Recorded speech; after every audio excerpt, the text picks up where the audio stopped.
Um, I have a job so that I can pay the bills and I can help support my family. To make money. I want money. I need money. I need some money. Because my parents made me. Have a job. Because I spend all my time doing school and sports. Why don't you have a job? Not old enough. I'm too busy with school and yeah. Where and why do you work? I work at Bugatti's because there's really good tip money and it's a nice place to work. And how many hours a week do you think it's appropriate for a high schooler to work? Maybe like 8 to 10 or something. Okay, and what should the minimum wage be for an unskilled worker? Maybe like $12. $12. Alright, why do you have a job? To make money. That's one. I just gonna go one. Alright, how many hours a week is appropriate for a high school student? I work like 30 hours a week, but You think that's appropriate? No, I think it's more around 15 to 20. What do you think minimum wage should be for unskilled workers? Unskilled workers? Oh, I think they should raise it because I don't think $9.25 is a living wage. Maybe like 10 or 11, but I don't think it should be $15 an hour. So that seems a bit extreme. Why do you have a job? Mostly to make money, but teach some life skills too, you know? How many hours a week is appropriate for a high school student to work? I think that we already worked 5 days a week going to school, so probably about 15, 20 hours. What do you think minimum wage should be for unskilled workers? I think it's good where it's at. If we increase it too much, then inflation will kick in. You know, quiet inside. Why do you have a job? Because I wanted to make money. All right. How many hours a week do you think is appropriate for a high school student? Maybe like 10 or 15. What do you think the minimum wage should be for unskilled workers? I don't know.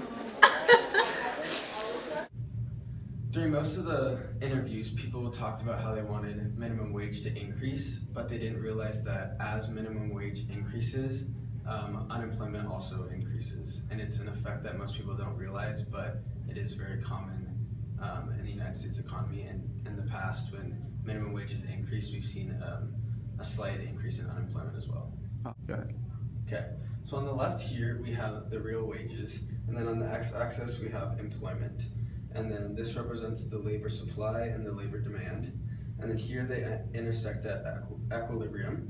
And then as wages increase, the gap between supply and demand represents unemployment. So as the minimum wage increases, unemployment also increases. How do immigrants affect unemployment? They take low-paying jobs from Americans and they hire the unemployment rate. And it's not fair because they're illegal. And they could take my job. I mean, immigrants take like the unskilled jobs, but that should be fine because the people here like that do live here and have like are educated can like take the higher up jobs. But with more people, there's always going to be like more unemployment. How do immigrants affect jobs in the U.S.? Well, you know, when you're immigrated, it's harder to get a job and the risk and everything. You don't want to be risked to not get a job, live here, not support your family and all that. So. How do immigrants affect jobs in the U.S.? Most people say that immigrants take jobs from Americans when they come over, but I think that those immigrants come over looking for just a better life, and they work jobs that a lot of Americans don't want to do. They take work that they can find. They just want to work. I don't think it affects American jobs too much, but some people disagree. There you go. How do immigrants affect jobs in the U.S.? They make more competition with the Americans. Yeah. How do immigrants affect jobs in the U.S.? Well, it depends. If they're illegal, it's awesome. You know, we love immigrants. We're a country of immigrants. But if they're illegal, That's boo-boo. We can't have illegal immigrants. We got to send them back to where they came from. You can see on the graph the labor supply curve shifts right. The people are generally right in saying that when immigration comes in, the unemployment rate goes up and the wage rate goes down.